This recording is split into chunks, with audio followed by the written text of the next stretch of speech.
Falando em bloquinho, Dani, sempre foi vendas? Então, na verdade, eu comecei, eu fiz engenharia, Boa. né? E aí os primeiros 2 anos da minha carreira eu trabalhei na área técnica, né? Trabalhei como engenheiro.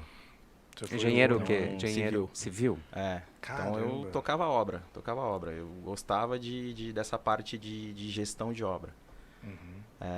Então na faculdade você consegue ver bem os perfis, né? Tem aquele perfil que é o cara que vai ser calculista, que vai ficar o dia inteiro no escritório, né? Fazendo conta, Contas, né? cálculos.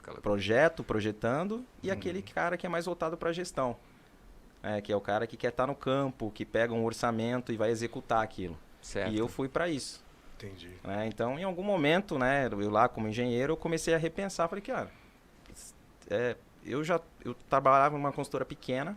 Uhum. Era em São Paulo, não, né? Não, lá em Campo Grande, sou de Campo Grande, Mato Campo Grosso do Sul. Grande. Nossa, Mato Grosso do Sul, eu fui pra Bonito antes da pandemia. Que lugar maravilhoso. Meu Deus do Bonito céu. mesmo, é. Chico? Eu volto lá, Não, certeza. Mato Grosso é lindo, fala Mato isso. Grosso. É o melhor lugar, né, cara? E como- Por que É. você escolheu engenharia? Ou como foi esse processo de escolha dessa profissão?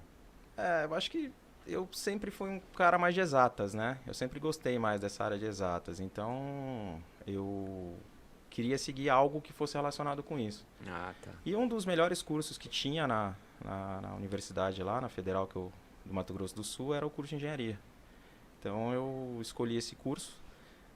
É difícil, né? Porque você com 17 anos escolher algo que você Nossa. acha que você vai fazer aquilo para a vida inteira, você acredita que vai, mas né, na Ou- maioria dos... É aquela, né, eu vou ter que escolher alguma coisa, sei lá, né? Assim, normalmente é assim, né? Vou ter que escolher algo, né? Mas você já tinha essa consciência de gostar de exatas, né? Gostava dessa área e acabei indo. Eu não... E detalhe, né? Assim, quando eu me formei, na minha cabeça eu não ia sair de Campo Grande. Eu falei, cara, eu tô aqui, eu sou daqui e vou ficar aqui pro resto da vida. Prédio Porra. pra caramba Vou aqui. E aí eu tô aqui agora. Boa. Tá quanto tempo em São Paulo, Dani? Em São Paulo eu tô desde 2007, mas eu saí de Campo Grande em 2003, Show. que é quando eu entrei na área comercial. Daí você entra E aí? na área comercial e você começa a rodar o Brasil, Aí né? foi picado pelo bichinho. Mas de como é que serviço. foi de se dar essa transição? Porque você resolvi estudar engenharia, que é engenharia vender. difícil, eu imagino Pois que é. seja. Eu fiz direito, então é o oposto da engenharia, mas como é que você, de repente, se vê assim, mudando, né? Como é que foi isso? Conta pra nós. Eu tava já há 2 anos na construtora, né? E eu comecei a me questionar. Falei, bom, qual que é o meu próximo passo? Porque eu era uma construtora pequena, eu reportava direto pro dono. E eu tava começando a me questionar do próximo passo, né? O que eu poderia fazer além daquilo? Eu ia ficar pro resto da vida numa construtora pequena reportando pro dono? Eu tinha 2 caminhos naquele momento. Ou eu abri uma construtora minha, né? E naquela época a construção civil não estava... Seria um trilhardário. Assim, o mercado de construção civil na época não estava legal. Uhum. O que dava dinheiro era obra pública.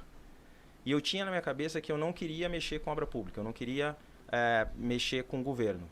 Né? E então eu tinha a segunda opção, que era mudar de área. Visionário, né? Não vou fazer construções pro governo, né? Exato. E aí surgiu uma oportunidade de eu mudar de área. Então uma empresa abriu um processo seletivo, uma multinacional, e eu fui participar desse processo e acabei entrando para uma área que eu não tinha ideia do que era. Eu não tinha ideia de como um produto ia parar numa gôndola. Assim, isso para mim era uma total novidade.